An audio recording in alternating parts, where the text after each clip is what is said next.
There's this narrative that's been going around with Spider-Man casual fans and Marvel themselves about Symbiote Spider-Man.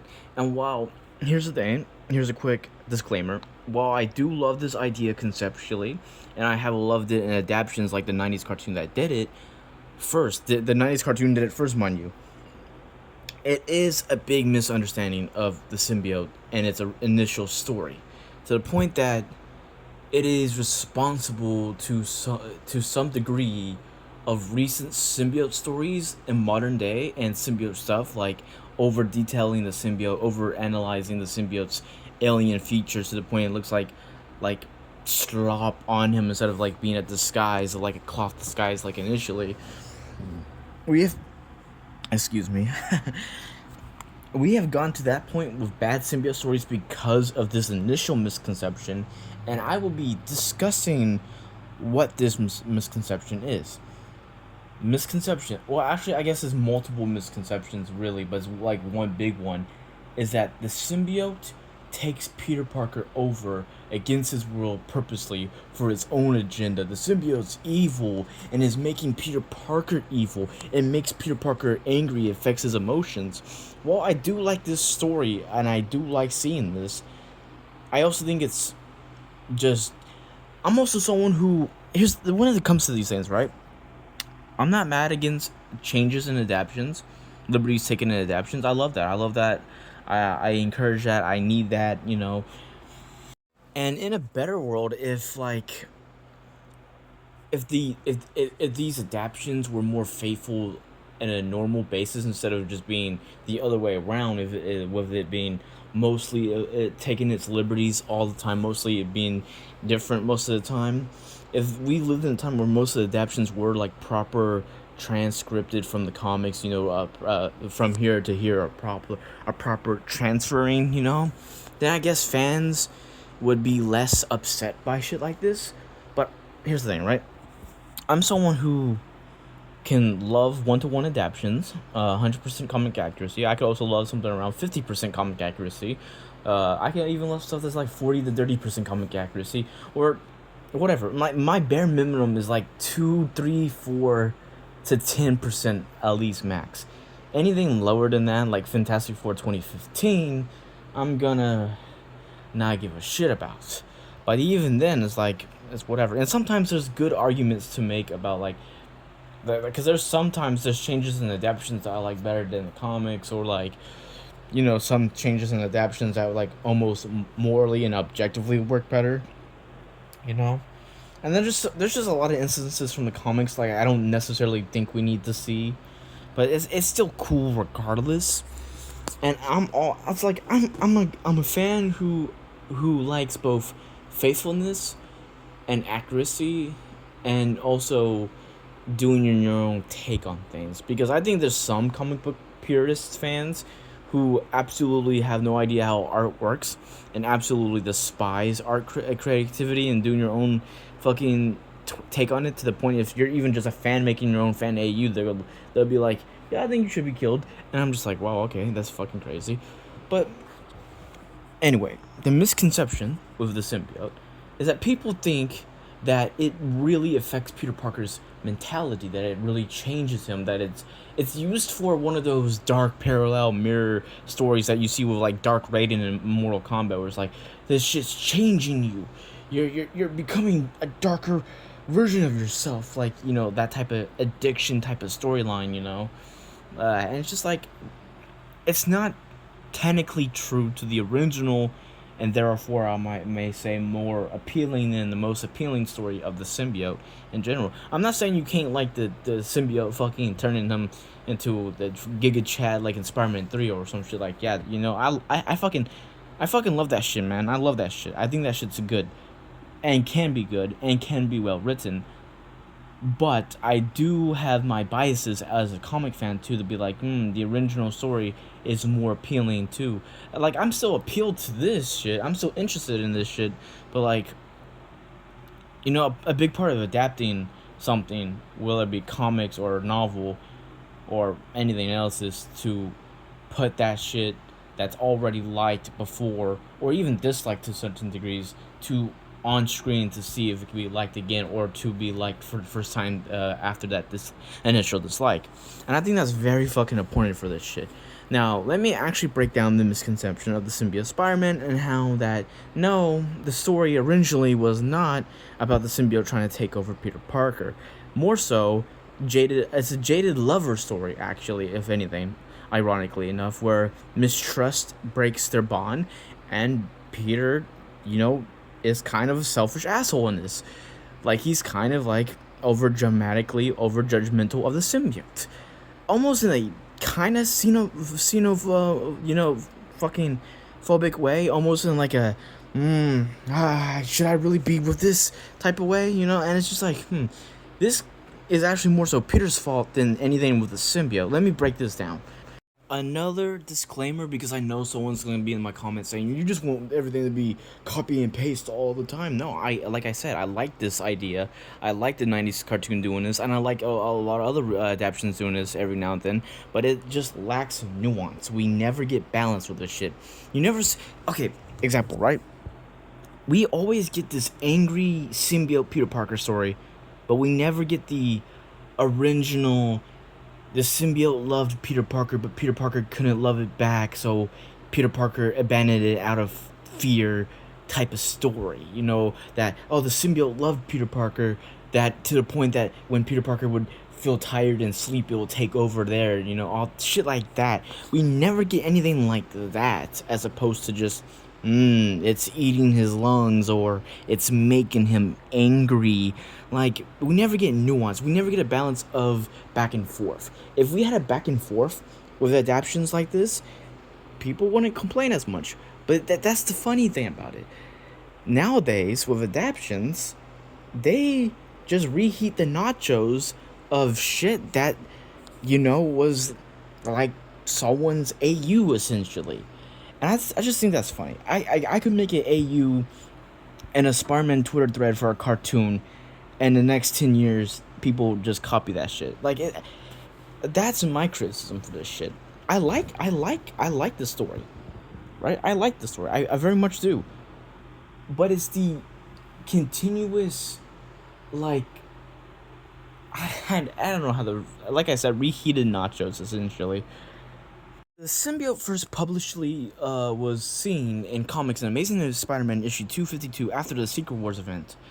Yeah, everyone knows that chronologically, the symbiote first appeared in the alien cloth machine that Peter picks up the fucking rocket, and then suddenly he has a fucking cloth costume, a black and white suit out of nowhere, similar to Julia Comforter's Spider-Woman suit in Secret Wars, you know, back in the fucking, 1980s, beyond her Secret Wars, okay? Not the 2015 one that's gonna probably be the inspiration for the movie, so people can stop saying symbiote Spider-Man's gonna be in that movie, but anyway.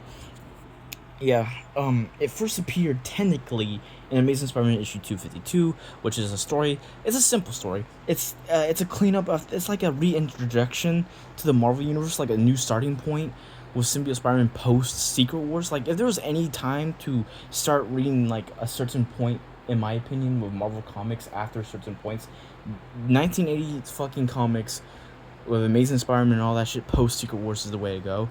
It's a simple story that asks the questions of, like, where did the heroes go and all that shit, and we get reintroduced to Spider-Man now wearing a new black and white suit, which ironically enough, people somehow don't recognize him as Spider-Man. I don't get it. There's a part where a cop just outright tries to shoot him because he doesn't recognize Spider-Man just because the suit colors are different. It just shows you how dumb civilians in the Marvel Universe truly are. But it's a simple story to reintroduce to you Spider-Man's new lifestyle with the suit. And guess what? He's not fucking going crazy and he's not going angry in this story or many of these stories afterward. This storyline of alien that came from Secret Wars, the fucking Battle World planet, an alien that comes a cloth disguised like suit. Mind you, I noticed the detail of what I just said. The alien suit, the symbiote, looks identical to cloth suits. This is the reason why when Black Cat will later make a cloth suit, Peter mistakes it for the regular symbiote suit, because that was one of the greater appeals of this alien storyline, is that it's kind of like with Transformers when they disguise themselves as cars. The symbiote suit disguises itself as the symbiote, the alien disguises itself as a cloth suit. It's just it. I've seen some people talk about this, and I agree with it. The idea is that it's a piece of clothing that's just crawling into you, onto you. Like, I don't know how to describe it, but it has this like vibe to it when it bonds with you. Is why, as much as I love the inky type of symbiote shit, where it's like the ink tendrils bonding, I also like a simpler, more like, I don't know. It's like if I put on a very long sleeved shirt, or like if I stretched my gloves and socks all up into my body. If you were able to stretch your clothing to completely conceal yourself, that was kind of the appeal of the alien suit bonding with Spider-Man. And this storyline went for a while. Let me check exactly. I forget which how long it lasted. It lasted for Amazing Spider-Man from issues 252 to 263. The Spectacular Spider-Man issues 90 to 100. Marvel Team Up issues 141 to 150, and Web of Spider-Man issue 1. Now, retrospectively, this would be like a small season of television technically. It's not really that much of a long time, while also still being enough time for us to really understand the story of the symbiote and its connection with Peter Parker. No, it did not make Peter Parker just aggressive and hateful, and he's beating up his girlfriend like he does to MJ in Spider-Man 3. Like, that's not the shit that happens here. This is also ironically the storyline where I think MJ first finds out that he's Spider-Man. Not first finds out, but she first comes out about how she's known that he's Spider-Man for years. So retrospectively, let me retread what I just said. Peter first discovers that she's known for a long time, and I think that's an intriguing idea. I think that can work in an adaptation where you're doing both the symbiote and the reveal at the same time, which is what I'm hoping Brand New Day would do. Now for the basic breakdown that I said I was going to do. The symbiote story is a story of like jaded regret and I don't know what's the word for it. Like it's like another word for confusion, because it's like he's confused about the symbiote, and he's like almost acting like I mentioned earlier, xenophobic about like, oh my god, it's a fucking alien this whole time. I can't trust that. I can't believe that. It's gotten close to me, and I can't believe that fucking shit.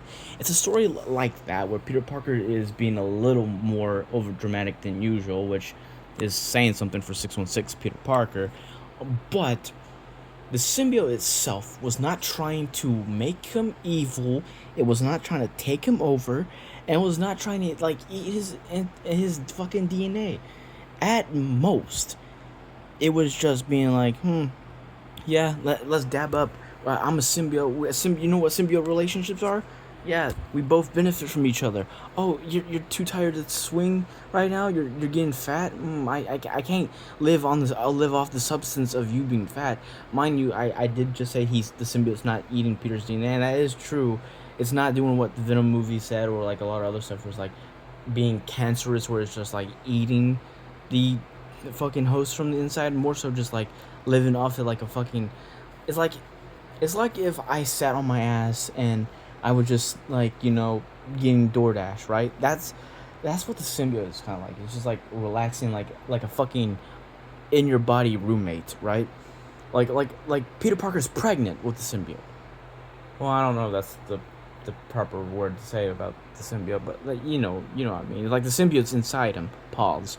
But it's like it's a relationship that goes both ways, that works really well, and it's just like the biggest misconception with this shit is like the symbiote just doesn't actually care about Peter Parker. It's just using him, and it's just like, no, that's not true. Even in the Misconception storyline, where the symbiote is trying to make him more aggressive and angrier, like a Batman-style vigilante, it still cares to him. Yeah, it cares about him to an extent where when it gets abandoned, or more so feels threatened by Peter's presence, it's just like, oh no, like let's not do this. Like a messy breakup, like I said.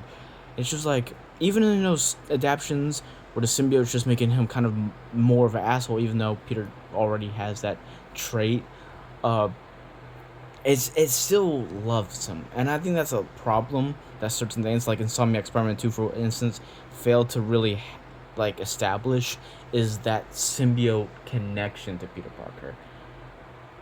If anything, ideally, the symbiote is only really a good symbiote with Eddie Brock when he becomes a lethal protector because of the fact that he bonded with Spider-Man and loved Spider-Man first and had Spider-Man's morals and ideals taught to him, whereas like, oh yeah, let's protect people, let's save people. Oh, you're too tired to do this, I can take over, let's go save people. It's just like the symbiote is that, like, I don't know how else to really describe it. It's not take over the world, it's not let's only go kill bad people and that's it. The symbiote genuinely felt like a part of Spider-Man, which is why the whole breaking apart from each other shit is so ironically tragic in the story. And it's just like I said, I love when the symbiote can be molded to that, but I'm saying from a over abundance of it, like I feel like it's overdone, and I think it's time to make a symbiote adaptation where the symbiote is only rejected because of Peter's own insecurities about fucking aliens. Even if he's already friends with aliens, remind you, this is the same man who's refused to be on multiple superhero teams because of his own paranoid fucking self-loner mentality. So, like, I feel like we should get something like that where Peter's in the wrong as opposed to just the symbiote being bad, because the symbiote's not even technically bad. It bonds with bad hosts, but it's not technically bad. And there's bad symbiotes like the Carnage symbiote, and to an extent like any other symbiote that could be loyal to Null or some shit like that, but like that's not the Venom symbiote, man. That's never been the Venom symbiote. SpongeBob is the only guy I know that can fuck the jellyfish. Fuck 12